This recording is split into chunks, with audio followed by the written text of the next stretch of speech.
Remember, Donald Trump pardoned many people associated with January 6th, but he commuted the sentences of some of the major figures, for example, Stuart Rhodes, people convicted of seditious conspiracy. So they got out of prison, but they're still felons. And so now their lawyers are coming to the Trump administration with pardon applications. And in this case, a military school classmate of Donald Trump's has brought a bunch of these applications to Ed Martin, who is now head of the weaponization working group inside the Justice Department. He's the former U.S. attorney who defended many of these January 6th defendants. He's now in charge of reviewing these pardon applications.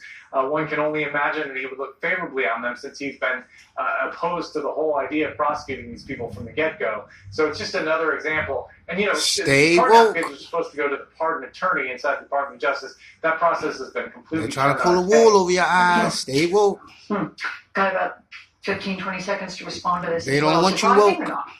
They want you sleep. Yes.